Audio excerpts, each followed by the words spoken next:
Buenas tardes, soy Nicolás Moraz y hoy les traigo mi primer trabajo documental, estrictamente mi primer documental audiovisual, que fue realizado en el año 2018 y publicado en el año 2019.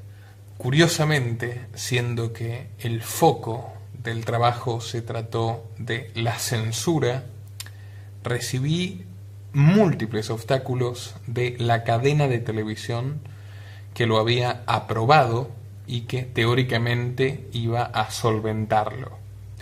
Por lo cual, en otras palabras, me vi estafado. La cadena es Hispan TV, que simultáneamente tuvo el tupé de cancelar en vivo mi participación en un programa de televisión donde realicé una crítica contra la izquierda española que, por supuesto, le generó escozor a su presentador estrella. Era en aquel entonces socio político del gobierno al que yo estaba criticando. Me refiero a Pablo Iglesias, que hace poco se retiró de la política y al que le dedicamos un video. Pero bueno, más allá de este pormenor, yo no me arrepiento de haber realizado este trabajo, donde narro, y creo que de una forma bastante minuciosa para tratarse de un trabajo de apenas 50 minutos, distintos mecanismos a través de los cuales se amedrenta y se restringe el trabajo de distintos comunicadores. Y hablan ellos mismos también. Hay 3 entrevistados, con ninguno de ellos coincido ideológicamente y muy probablemente tampoco coincidan entre sí, pero eso no deja de ilustrar precisamente que en muchos casos, cuando se quiere clausurar, cuando se quiere anular un tema de la discusión pública e imponer un pensamiento único, no importan realmente las extracciones ni las ideologías de las personas que presenten un punto de vista incómodo y ni siquiera su investidura. Sencillamente se hace. Hay un sistema entero aceitado para silenciar sus voces e insisto, este tema tiene una extraordinaria relevancia hoy en día, una candente actualidad, por eso lo traigo a colación. Así que bueno, espero que se queden hasta el final, realmente lo amerita y agradeceré sus comentarios y que por supuesto, si están de acuerdo, difundan este trabajo para que llegue cada vez a más gente. La historia tan fuerte de muchísimos años, y eso seguramente me ligó a hacer todo lo que fui haciendo a lo largo de mi vida. El judaísmo está ligado con el mundo del espectáculo. Mi relación con el judaísmo y sobre todo, bueno, me pasó de ser actor a ser productor, y todos me preguntan, yo nunca conté la verdad, ¿por qué soy productor? Esto lo puedo decir en este ámbito. ¿Cómo no voy a ser productor si ustedes ven las películas en todos lugares del mundo y el 85% está relacionado con la gente de la colectividad? En proporción somos muchísimos menos, pero el aporte que tiene la comunidad judía a la cultura es enorme.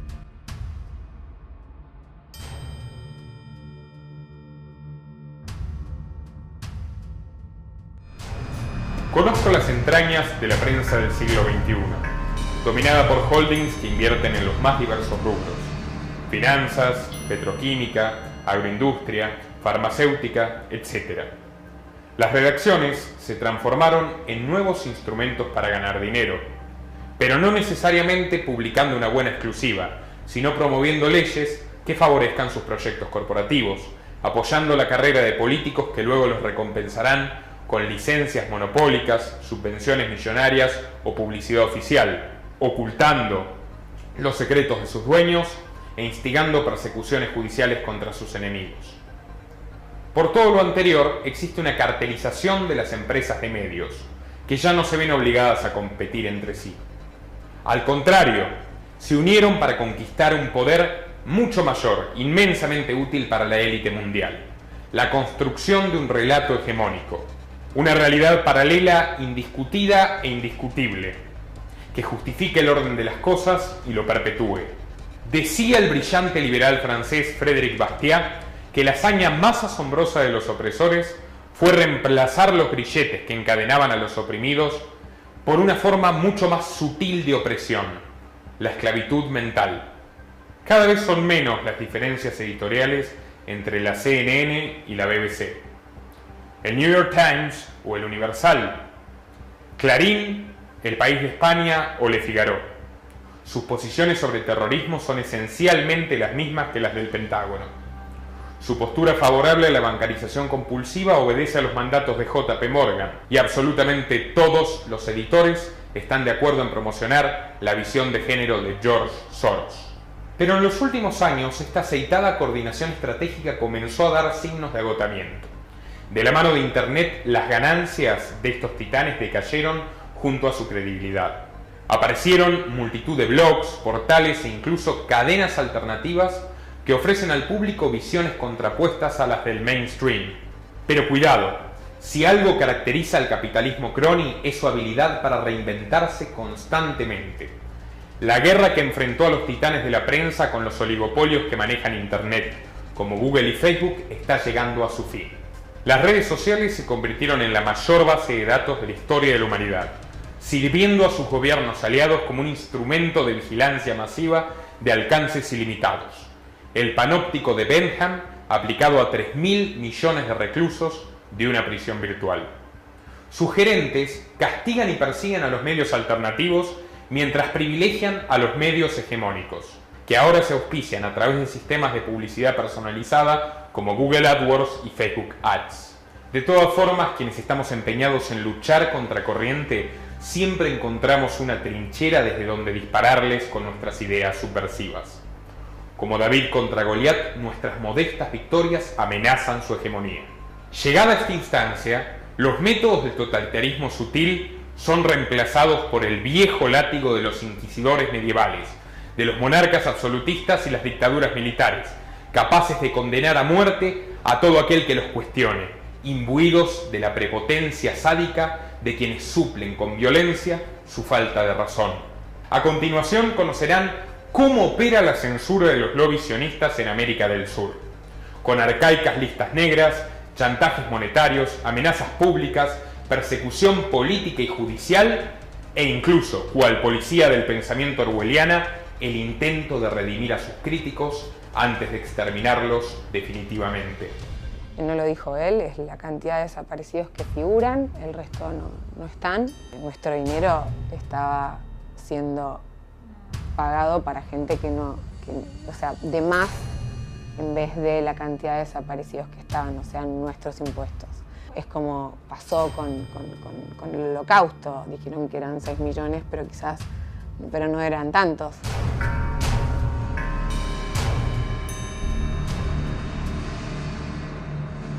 Acaban de escuchar a Esmeralda Mitre, que es actriz de cine y televisión.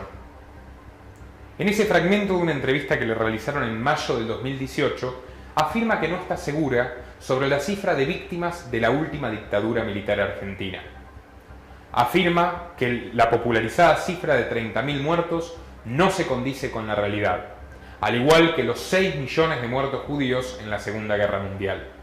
Curiosamente, no fue la primera afirmación la que generó polémica, pese a referirse a un evento nacional, trágico y más próximo en el tiempo, sino la segunda, la del Holocausto. Esmeralda pertenece a una familia aristocrática, es hija de Bartolomé Mitre, director del emblemático periódico La Nación, el más longevo del país. Y esto no es un dato menor porque La Nación es el último reducto del oficialismo.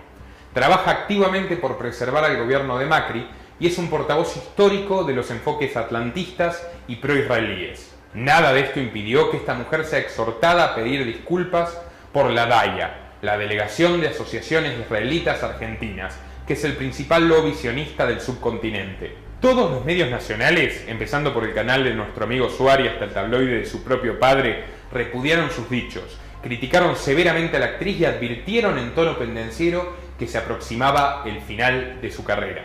No solo eso, fieles al procedimiento habitual por el cual la DAIA reprime todo aquello que considera delitos de opinión, se instó a Mitre a firmar un acuerdo de conciliación privado con el organismo.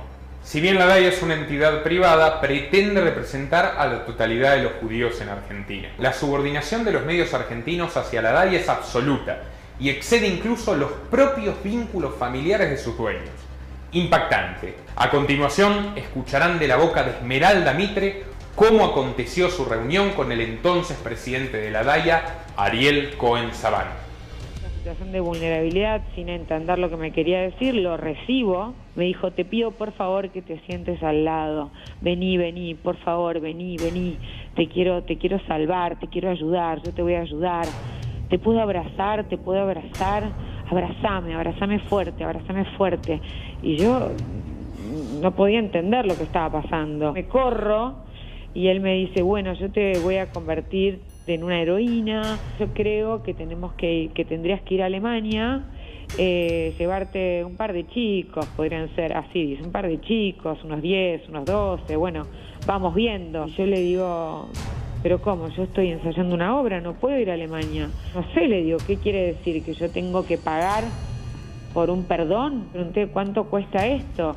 Y me dice $80.000. Le digo que no tengo ese dinero y me dice, bueno, entonces vamos viendo, lo podés pagar en cuota. Me empieza a abrazar de vuelta, me toca un pecho y me quiere dar un beso en la boca. Me corro y me da como un beso en la mitad de la boca. Él cada vez quería más y en un momento, perdón que utilice esta palabra tan ordinaria, me dice, yo no te voy a agarrar.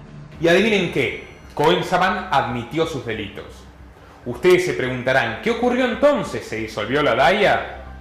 No, para nada. Mientras cualquier asociación civil hubiese colapsado ante un episodio de este tipo, a la DAIA le bastó con pedirle la renuncia al dirigente, que hoy descansa tranquilo en su casa. Curioso, ¿verdad? En una época donde las denuncias de violencia de género hunden carreras, incluso cuando no median pruebas, en este caso, donde todo indica que la acusación es verídica, la cosa no pasó a mayores.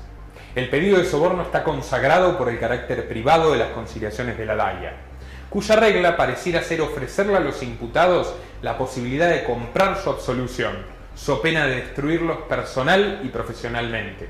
Semejante extorsión mafiosa que opera en paralelo al Poder Judicial solo puede subsistir con la complicidad de las más altas esferas del poder.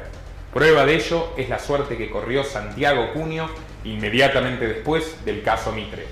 A un gobierno malintencionado le tiene que ir mal, porque si no cumple su vocación de maldad. ¿A dónde se supone que va a viajar Macri en los próximos días? A Israel. Motivo, partidito de fútbol. Porque en este país hay tiempo para ir a ver la selección, muchachos. O sea, si hay algo que el presidente tiene tiempo hoy, es para ir a ver un partidito. Claro que también va a la cumbre del sionismo, se va a encontrar allá en Israel con sus socios políticos, el sionismo internacional, que es parte de la jugada de la balcanización de la nación que prometió en Londres. Ese grupete de impresentables que son todos del gobierno, todos, y que demuestran su vinculación con los dirigentes de la DAIA de manera asquerosamente, porque lo utilizan como instrumento de amenaza. Porque hace días que vienen rompiendo las bolas de ver cómo me amenazan con una causa. Métanse las causas en el ojete, a ver si entienden. ¿Ustedes creen que nos van a callar? ¿Que vamos a dejar de mostrar la realidad social, política y económica de los argentinos porque ustedes amenacen? ¿Ustedes se creen que nosotros no sabemos que son ustedes mismos la cédula del gobierno? Que utilizan esto desde otro lado para tratar de venir por nosotros, pero nos toman de idiotas. Lo único que demuestran es que tenemos razón.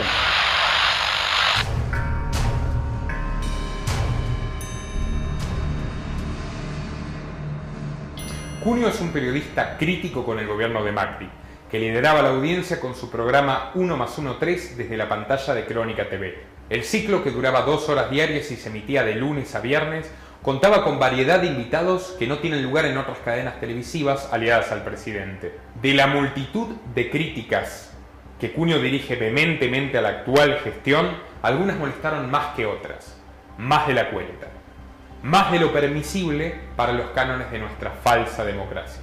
Especialmente las denuncias contra el empresario anglo-israelí Joe Louis. dado que lo conozco de años a Joe Louis y soy amigo de él. Luis no es solo uno de los terratenientes más importantes de la Patagonia, sino que a través de Marcelo Mindlin, presidente del Museo del Holocausto y por supuesto miembro de la DAIA, incursionó en el duopolio que controla la energía eléctrica de la Argentina. Así obtuvo suculentas ganancias con el tarifazo que impuso su amigo el presidente, multiplicando por 30 el importe de la boleta de la luz del hogar promedio. A partir de una feroz editorial del periodista contra los lobbies israelíes que pretenden adueñarse de la región, lo tacharon de antisemita, encendieron su aparato de desprestigio coordinado y lograron su salida del canal. ¿Cuál es el rol del sionismo en los medios de comunicación de la Argentina? ¿Por qué tienen tanto poder? Porque han atendido estratégicamente la colocación de sus agentes en los medios de comunicación como instrumento de presión, divulgación y concientización de lo que representa un modelo anglófilo israelí que viene por la Argentina, y Macri no es cada vez más estrecho, es parte, con lo cual nosotros tenemos un gobierno de ocupación. Ahora, el gobierno argentino puede elegir de qué lado estar. Nosotros sí podemos elegir de qué lado estar. Y entonces podemos elegir estar del lado de los buenos ciudadanos israelíes que desprecian ese gobierno criminal. Podemos estar del lado del pueblo palestino, que es donde estamos todos los argentinos bien nacidos. Por supuesto. Y nuestro gobierno no lo hace porque es parte, no porque es torpe, porque es parte. Porque este gobierno de ocupación en la Argentina es anglófilo y pro-israelí en términos de pro-gobierno de Israel, sí, de este gobierno de Israel. Abiertamente sionista. Abiertamente sionista. Con lo cual, en este esquema yo lo único que dije fue decir la verdad. Jamás le pido disculpas a un genocida asesino. Y la salida de Crónica fue una decisión propia para no perjudicar a nuestros compañeros de trabajo. En Crónica hay sionistas adentro de Crónica. En todos los medios hay sionistas aquí en la Argentina. Crónica particularmente los hay. ¿Por qué hay tanto silencio mediático? Por ejemplo, las brutales represiones que hubo recientemente en Israel contra las protestas de los palestinos. Exactamente, vos las mostraste, pero si nos remitimos a un país hermano como Chile, mis amigos de la Federación Palestina publicaron una solicitada en distintos medios de gran alcance. Aquí prácticamente nadie, salvando vos, prácticamente nadie le dio cobertura al tema. ¿Por qué reina tanto silencio al respecto en la Argentina? Porque hay un falso plurito de creer que en la Argentina no se puede hablar del tema judío. Le han hecho un gigantesco daño a la colectividad judía en la Argentina. Los miserables que presiden las instituciones judías en la Argentina, tanto DAIA como AMIA, que son una vergüenza, no solo responden a los intereses del gobierno de Israel y el sionismo internacional, sino que son chorros. O sea, a ver, para decirlo en términos argentinos, tal vez no se entienda si alguien nos ve en algún otro lugar del mundo. En la Argentina, el presidente de la DAIA quiso violar a una mujer y pedirle $80.000 por un perdón religioso. En la Argentina eso se llama acoso y extorsión. Entonces, si ese es el presidente de la DAIA, imagínense la comisión directiva. Sí, una institución sumida en la corrupción y sin embargo pretenden ser como la vara moral de la República, ¿no? Lejos están de eso, son una manga de delincuentes reunidos en un edificio. Y como decía ayer un amigo muy querido que es familiar de una de las víctimas de AMIA y por supuesto de religión judía, han utilizado los muertos para buscar cargos políticos, prebendas económicas y estatus social. O sea, están lucrando con los muertos del atentado. Pero no hay duda. Y los convierten en su plataforma de poder político. Por supuesto. Y, a ver, con esto, acá hay un punto muy importante. Los muertos de AMIA son muertos argentinos. A mí me importa 3 carajos si eran judíos. Son muertos argentinos, murieron ciudadanos argentinos con DNI argentino, nacidos en Argentina, con lo cual la religión que profesen importa un bledo. Que alguien se adueñe de la muerte, que quiera saquear a la muerte, o sea, que quiera tomar la muerte de 85 personas y desde ahí construir un relato judaico y de sentirse otra vez victimizado. A ver, murieron 85 argentinos, stop. Yo digo, yo como argentino no tolero que nadie, absolutamente nadie, viole la soberanía de la nación argentina. Nadie. Con lo cual, un atentado en la Argentina es una ofensa al gobierno de los argentinos, a la nación argentina, al pueblo argentino. Exactamente. Sí. Te quería preguntar, para quien no lo sepa, ¿quién es Marcelo Mindlin, el empresario que se esfuerza en cubrir la DAIA y vos desenmascaraste en tu programa?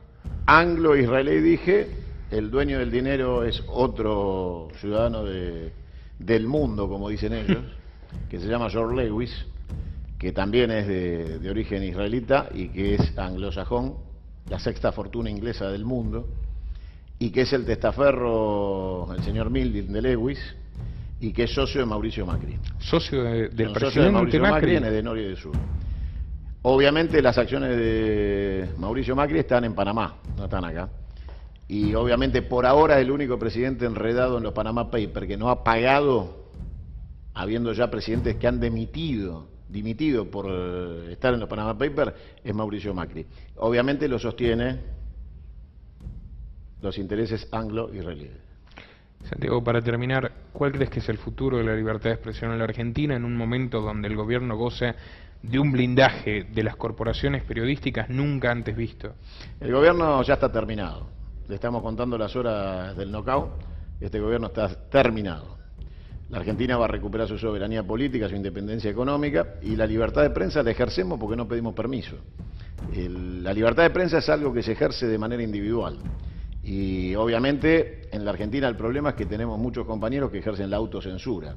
El chorro es chorro, el delincuente es delincuente, y si es judío, es judío. Afortunadamente, Cunio encontró la manera de seguir emitiendo a través de su propio canal digital, Canal 22 Web. No obstante, pocos meses después, recibió una denuncia penal de una vieja conocida que tenemos en común.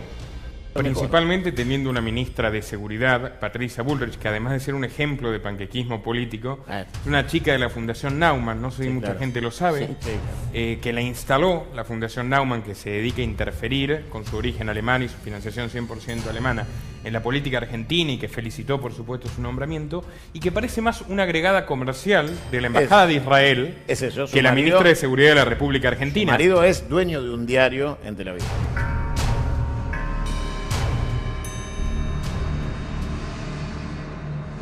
Patricia Bullrich no perdona.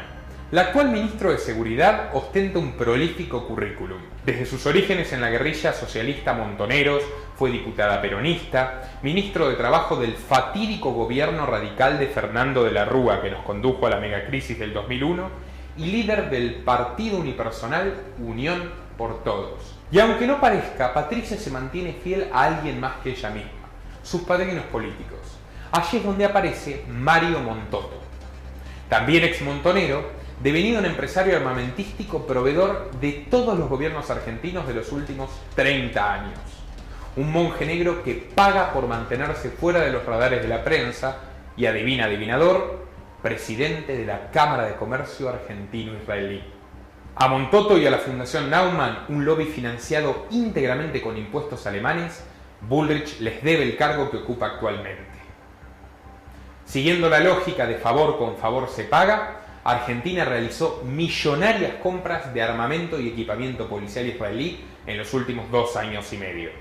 En tiempos de ajuste donde los impuestos y las tarifas asfixian a los contribuyentes, los pseudoliberales de Cambiemos gastan dispendiosamente en reforzar el aparato represivo. De la lista de adquisiciones, la más controversial es Pegasus, un software de espionaje masivo diseñado por el holding israelí NSO Group, que sirve para interceptar todo tipo de dispositivos, computadoras, teléfonos celulares, tablets, y no solo obtener toda la información confidencial, sino programar remotamente sus micrófonos y cámaras para vigilar de manera perfecta las 24 horas a sus usuarios. En otras palabras, transferir el poder que compañías como Facebook y Google suministran gratuitamente a Estados Unidos, Gran Bretaña o Australia, pero a países del tercer mundo como México, donde su implementación originó un escándalo coyuntural. En 2017, con motivo de la visita de Netanyahu al país, Montoto y Bullrich gestionaron la compra sin dar parte oficial. Apenas media docena de periodistas, entre ellos Sebastián Salgado, corresponsal de Hispan TV, denunciamos la siniestra operación, pero ningún medio de primera línea se hizo eco. Para finales de abril del 2018, con motivo de la reforma del Código Procesal Penal, se incorporaron 2 artículos al proyecto de ley, bien disimulados entre los restantes 600, con el fin de legitimar el uso de Pegasus sin ningún tipo de orden judicial. En otras palabras, espiar a quien quieran, cuando quieran y como quieran, que es lo que presumiblemente ya están haciendo, pero de manera legal. Con esta jugada demostraron que nuestras denuncias originales eran absolutamente ciertas. Una práctica despótica bendecida por el silencio sepulcral de la prensa cómplice. El proyecto obtuvo media sanción en el Senado y estuvo a punto de aprobarse finalmente en la Cámara de Diputados, donde un grupo parlamentario recogió nuestros informes y bloqueó de milagro la iniciativa.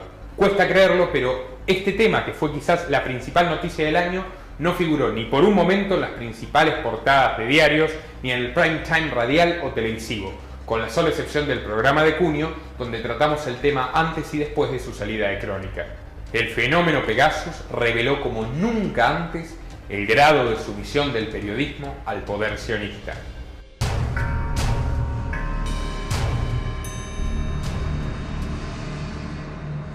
Desembarcamos del otro lado de la cordillera de los Andes, donde nuestro compañero Martín Venegas Ortega entrevistó al abogado Anwar Makhlouf, presidente ejecutivo de Comunidad Palestina, una asociación civil dedicada a concientizar sobre los efectos devastadores de la limpieza étnica que Israel lleva adelante contra el pueblo invadido. El caso de Chile es paradigmático. Chile es el país que alberga la mayor cantidad de expatriados palestinos en el mundo. Son 500.000 personas sobre un total de 16 millones. Los expatriados, que en la mayoría de los casos tuvieron familia en el nuevo continente, no tardaron en integrarse a la sociedad chilena y se ganaron el afecto y el respeto de sus conciudadanos. Por otro lado, mientras la DAIA se arroga falsamente la representación de la mayor comunidad judía sudamericana, sus pares chilenos no corren con la misma suerte.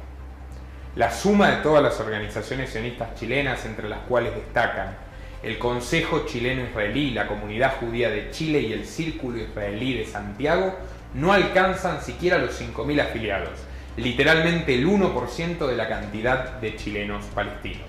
Pero como no podría ser de otra forma, los lobbies sionistas del país vecino se las ingenian para dominar la información. Anwar, la pregunta es la siguiente. El año pasado la Federación sacó una solicitud en los diarios con un mapa detallando la progresiva invasión por parte de Israel de los territorios palestinos, lo cual provocó una violenta reacción del lobby sionista en los medios de comunicación, tanto en Chile como inclusive algunos de Argentina. ¿Qué nos puede decir acerca de este inconveniente?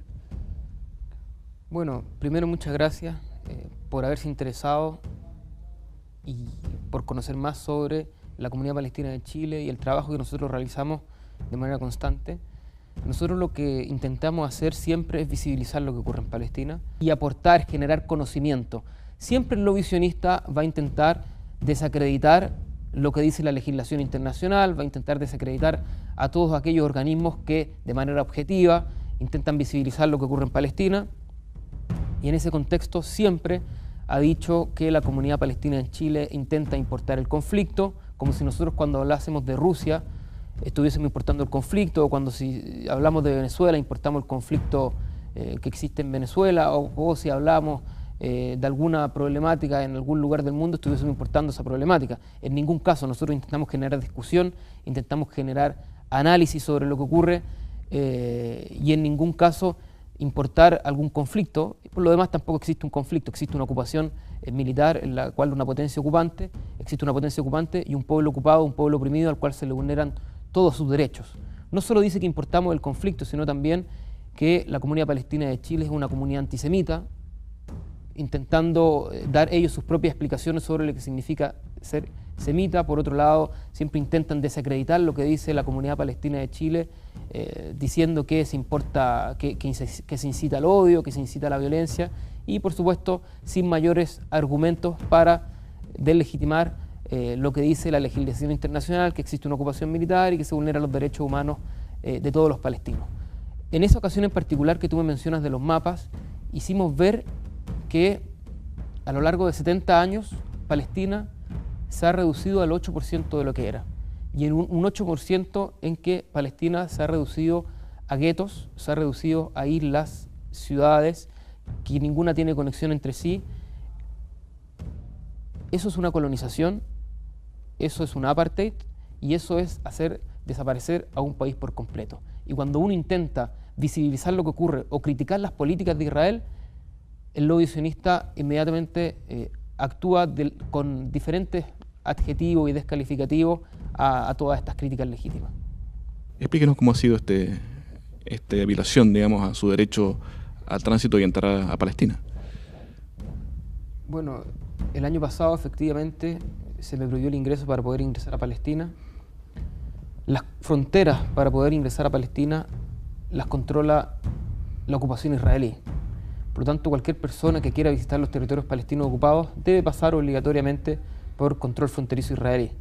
Las veces anteriores que había tenido la oportunidad de visitar Palestina, fui sometido a largos interrogatorios y a lo que yo llamo una tortura psicológica, donde te interrogan diferentes soldados e intentan intimidarte. En esta ocasión, que fue el año 2017, se me prohibió el ingreso y el argumento que dan las fuerzas de ocupación israelíes es que yo era una persona contraria al Estado de Israel y, según lo que salió en los medios de comunicación, fue por la nueva legislación israelí, que es la legislación del BDS, que prohíbe el ingreso a todas aquellas personas que se manifiestan a favor de la campaña de boicot, desinversión y sanciones al Estado de Israel. Primero, como te mencionaba anteriormente, aquí yo no quería visitar Israel, yo quería visitar Palestina. Este es el único caso en el mundo que un tercer país, es decir, Israel, prohíbe el ingreso a diferentes ciudadanos para poder ingresar a otro país, que en este caso es Palestina. Segundo, es falso también que mi prohibición de ingreso es por la nueva legislación israelí sobre el BDS. Israel históricamente ha deportado y ha prohibido el ingreso a personas que se manifiestan a favor de los derechos de los palestinos y que se manifiestan contrarios a la ocupación israelí.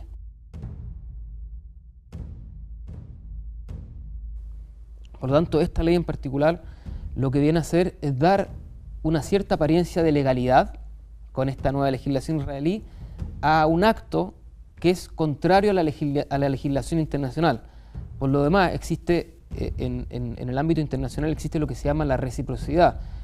Yo nunca he escuchado, ni existen registros tampoco, sobre ciudadanos israelíes que hayan tenido problemas para su ingreso a Chile.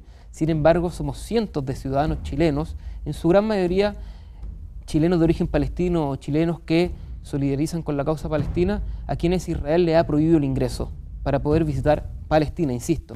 Nuestro deseo no es visitar Israel, sino que visitar a nuestros amigos, a nuestros familiares, en mi caso, en la zona de Belén, en la ciudad de Belén ocupada. Por lo tanto, esto es un acto injusto, es un acto arbitrario, es un acto contrario también a la legislación internacional. Anwar, por último, ¿cómo ves que actúa el lobby sionista en los medios de comunicación chilenos? Cada vez que intentan mostrar la problemática palestina, se encuentran con un lobby sionista que, más que intentar poner su postura, intentan amedrentar e intimidar a los diferentes periodistas y editores de los medios de comunicación.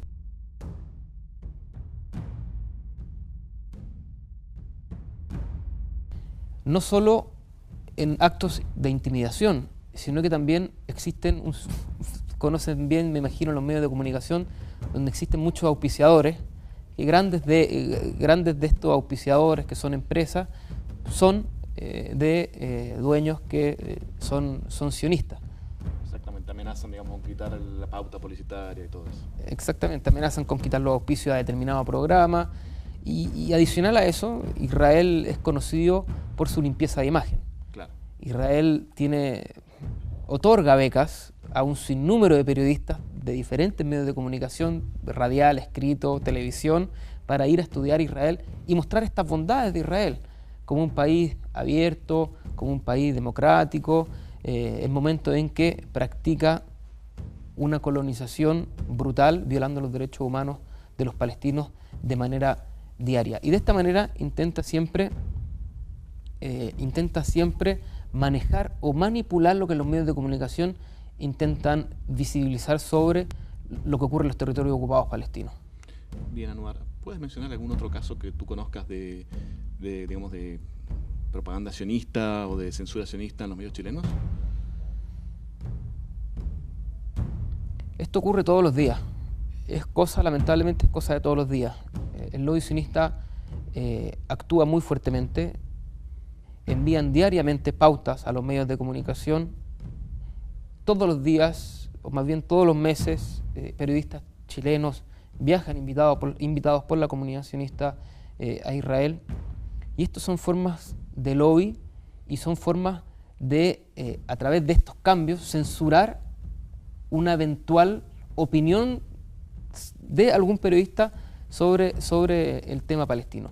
Finalmente, a través de estos viajes a los periodistas, a través de esta intimidación que realizan a los periodistas cuando muestran algo sobre lo que ocurre en Palestina, son todas estas formas de censura. Lo mismo que te mencionaba anteriormente, cada vez que nosotros tenemos alguna conversación con algún medio de comunicación, nos dicen, ¿sabes que no? Porque nos queremos evitar problemas con la comunidad sionista. Y eso es una forma de censura, y eso ocurre todos los días. Tal como lo escucharon, dada su condición ultraminoritaria, los sionistas chilenos apoyan su estrategia hegemónica en 3 pilares básicos. Primero, presionar a los medios a través de accionistas y auspiciantes.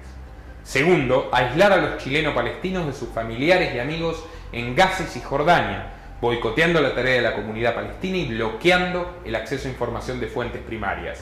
Y tercero, y no menos importante, cooptar directamente a los periodistas.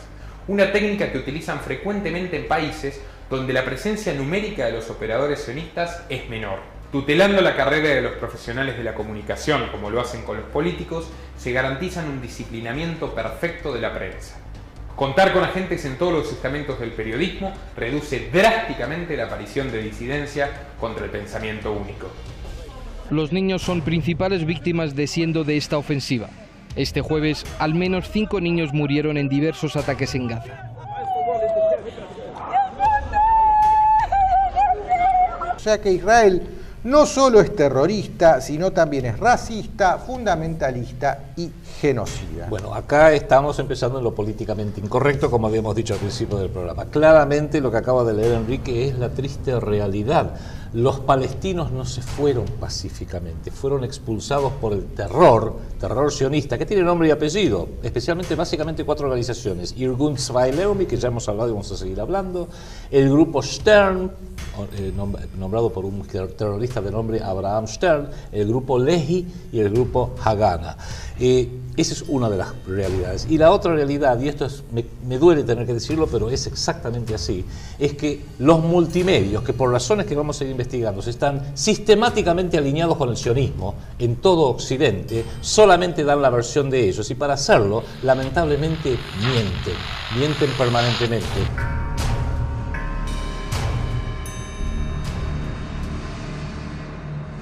Decidí dejar para el final esta entrevista con Juan Manuel Soaje Pinto, director del canal TLV1, porque me pareció particularmente reveladora. Si bien no coincido con todos sus lineamientos ideológicos, admiro su arrojo. Abandonó una prolífica carrera en el sector privado para dedicarse a un proyecto que no le reporta absolutamente ningún beneficio económico. Sin embargo, logró convertirse en una referencia de la comunicación contrahegemónica en español. TLV1 lleva 6 años emitiendo y 4 enfrentándose a una dantesca persecución judicial por parte de la DAIA. Si bien el canal tiene una fuerte impronta nacionalista, a menudo invita a personas de las coordenadas intelectuales más diversas, generando un espacio de debate sin restricciones sobre los tabúes del renovado oscurantismo global. Aquel sin duda ha sido su mayor pecado. Dígame, ¿cuál fue el incidente disparador para que la DAIA litigue contra ustedes y trate de imponerles una mordaza judicial? Mira, en uno de nuestros programas estamos realizando un análisis geopolítico y particularmente hacemos análisis internacionales. Entre esos análisis internacionales se había dado el bombardeo en Gaza de las tropas israelíes y en esto nos había causado muchísimo dolor la reacción, las fotos, la forma de las filmaciones, el impacto, el dolor de las madres, el dolor de los padres, en una reacción tremendamente desmedida en fuerza y en estilo, lo que hizo que cuando transmitieran la noticia, particularmente Elian Salvucci, se cargara un poco de emoción. Obviamente estas cuestiones generaban emoción, ¿no? Lo que significó que hubiera una determinada cantidad de denuncias de antisemitismo. Pero no se entiende muy bien, porque lo que ustedes estaban denunciando es un desproporcionado accionar represivo por parte de Israel, del Estado de Israel, de la cúpula militar y política de Israel. ¿Cómo se traduce eso en antisemitismo? Bueno, hay muletillas en las cuales se utilizan mucho, especialmente en la prensa de hoy, los medios de comunicación, es que no se sepa diferenciar entre lo que es el sionismo, lo que es la colectividad judía o la religión judía. Lo que anunció Salbuchi en su momento es que la DAIA no está operando como una organización local, sino como una especie de lobby del Estado de Israel en la Argentina. Y al actuar como lobby, sin tener el rango de lobista, sino como una asociación, se arroga esos derechos y comienza a litigar contra cualquier sector que reaccione al respecto. Ahora, al arrogarse eso, muchos de la comunidad judía no se sienten identificados. Y ahí es donde Adrián Salbuchi dice, para evitar que se los identifique como una cuestión conjunta, le sugiero a la colectividad judía que se distancie de la DAIA, porque la DAIA es un lobby real, oculto, del Estado de Israel en la Argentina. Ocurre algo curioso, que a las 2-3 semanas de haberse emitido este programa, surge un separatismo de la DAIA a través de uno que fue ejecutivo, director, o tuvo un cargo en la DAIA, de apellido Elbaum, y funda la asociación o el grupo del llamamiento de argentinos judíos. Entonces, que se declara separado del Estado de Israel o separado de la DAIA, y la DAIA reacciona no solo por lo que se haya dicho, de acuerdo al temperamento o el tono en el cual se planteó la cosa, que después ellos se arrogan o por lo menos cuestionan el tono, a la misma vez ellos dicen que bueno, al representar esta comunidad, perciben que el mensaje que da TLV1 a través del proyecto Segunda República, en el programa Segunda República, se hace eco real, es decir, hay una separación de la DAIA de un grupo. Entonces estos muchachos están teniendo más influencia sobre nuestra colectividad de lo que en realidad nosotros tenemos. Exactamente, pero entonces lo que están censurando desde la DAIA es que ustedes, a diferencia de los medios hegemónicos, funcionen como debe funcionar un medio de comunicación, que es ofreciendo un punto de vista editorial, un punto de vista de opinión, sincero, sin tapujos, y la gente saca sus propias conclusiones, obviamente. Entonces, ¿la DAIA está interfiriendo de manera indiscutible en la libertad de expresión de la República Argentina? Bueno, sin duda tiene una gran influencia en los medios de comunicación, tiene una gran influencia en los medios gráficos, sin duda. ¿No admiten que haya un medio que no se adecue a sus condicionamientos, a sus exigencias del discurso? Bueno, forma parte de la censura del pensamiento único, lineal, de esta globalización que vivimos hoy en día. Esos fueron los elementos. Tuvimos varias mediaciones por intermedio, pero bueno, esas mediaciones exigían que si nosotros, inclusive el fiscal nos preguntó si en algún momento estábamos dispuestos a pedir perdón. Por lo tanto, esto termina en un programa subsiguiente en el cual se pide disculpas si el tono en el cual fue expresado esa audición había afectado, había tocado el sentimiento de algunos de la colectividad judía en la Argentina. Por lo tanto, pedíamos disculpas, pero que el hecho en sí era un hecho real, era un hecho periodístico, salió en muchos medios, y que nosotros simplemente fuimos también emisores de esa noticia, y al mismo tiempo dando algunos datos en los cuales sentíamos y, por supuesto, habíamos investigado, que conformaban el por qué había ocurrido eso y la desmesura de la fuerza del Estado de Israel frente a estos crímenes en Gaza. Pero la DAIA no se conforma con esto. Exactamente, tal es así que no se conforma, termina una serie de de mediaciones en las cuales la DAIA prácticamente en las últimas 2 no va porque dice que hay un recambio dentro del directorio y entonces eso había dilatado un poco la decisión de si aceptaban o no esa disculpa. O sea, los denunciantes, el lobby sionista, la DAIA, no asiste a nuevas mediaciones, pero tampoco se conforma con eso que ofrecieron ustedes y continúa el litigio. Exactamente, al continuar el litigio dicen, no, nosotros queremos otro tipo de disculpas. Y en el otro tipo de disculpas empiezan a haber una serie de obligaciones o de propuestas, como dicen, bueno, para nosotros es costumbre, ¿no es cierto?, ir a visitar el Museo del Holocausto, por ejemplo, en Buenos Aires. ¿Qué significa que ustedes visiten el Museo del Holocausto? Bueno, es una forma donde a uno le van a dar una especie de curso, de clase, del dolor sufrido por la comunidad judía en Alemania. ¿Pero qué tiene que ver lo que ocurrió en Alemania con las aberraciones que comete Israel en Palestina? Forma parte de la reeducación que pretenden tener sobre los que no están de acuerdo con las políticas del Estado de Israel.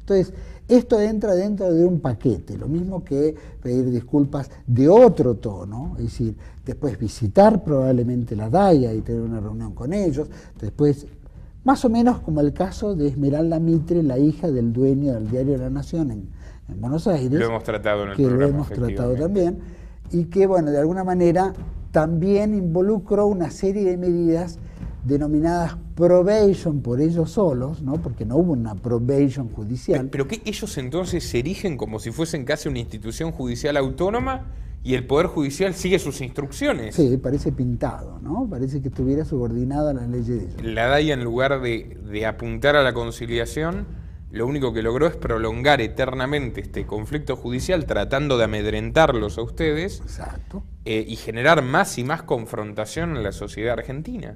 Sin duda. Mira, la DAIA, por supuesto, en eso no se limita. Ellos también tienen lo que se llama un boletín, ¿no es cierto?, en los cuales figuran todos los casos en los cuales o personajes, o periodistas, o funcionarios, o quienes fueran, que tienen alguna tendencia de lo cuales ellos consideran antisemita. Entonces hay un informe... Una lista negra. Una lista negra, una especie de informe del antisemitismo en los cuales van colocando los nombres o los medios en los cuales ellos consideran que tiene, digamos, una tendencia antisionista o anti-judía. Mira, hay algo que es muy, muy curioso, ¿no?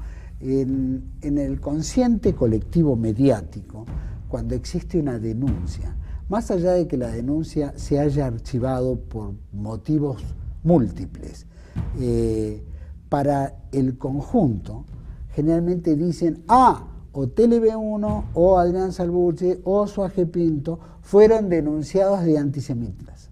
Entonces, por lo tanto, es un estigma que queda para toda su vida como para siempre. Entonces, comunicador. para la población, que de alguna manera tiene contacto con medios o con estos, llamémoslo, sectores de la colectividad o de la DAIA, implica que, entonces es un antisemita. Entonces no se lo llama un programa, la causa se haya resuelto, entonces no se le publican sus artículos, exactamente. Entonces está toda esa presión. Aminorando, casi intentando extinguir su futuro como comunicador. Exactamente. Bueno, es una forma de desprestigiarte, ¿no?, frente a la comunidad argentina, y bueno, son metodologías. Decía Mariano Moreno, uno de los fundadores de la Argentina y el primer periodista que habitó estas tierras, que la verdad, como la virtud, tiene en sí misma su más perfecta apología.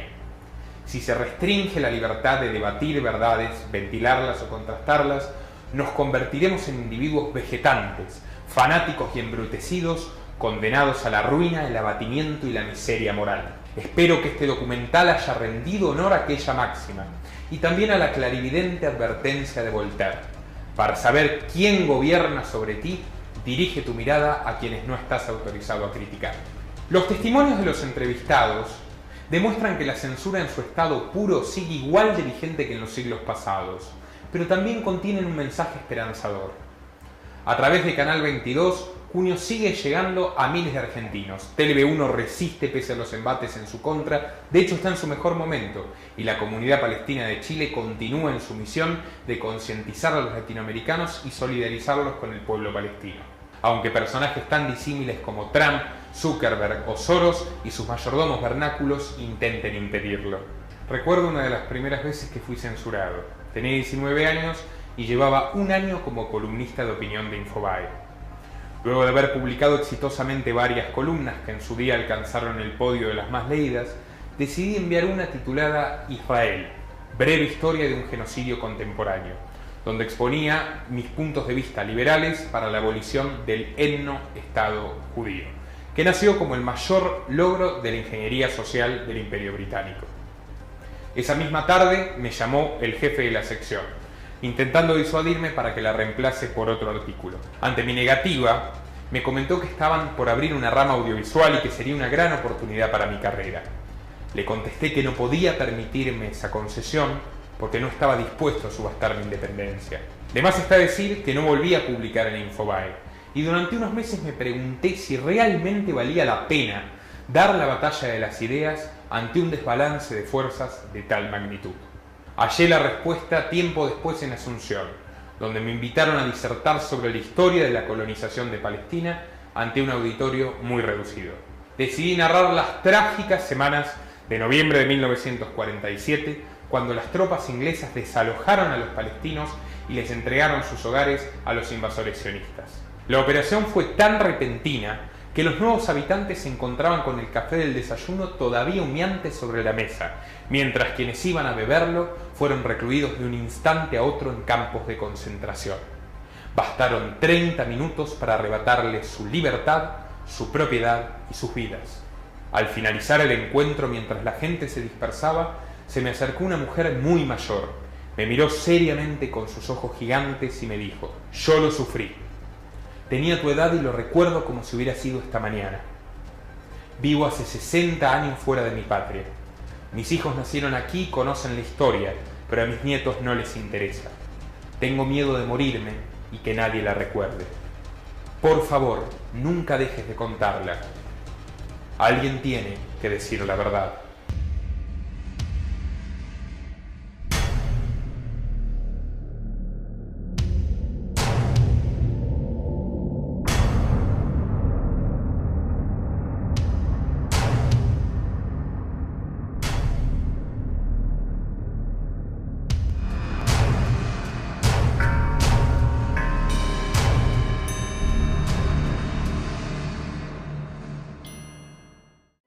Nuestro trabajo depende de tu apoyo. Para que siga siendo posible, realiza tu donativo desde tan solo $2 por mes a través de Patreon, en los links que están en la descripción o en el comentario destacado. También podés hacerlo a través de la opción Unirte de YouTube, y si estás en Argentina, con el medio de tu preferencia a través de Mercado Pago.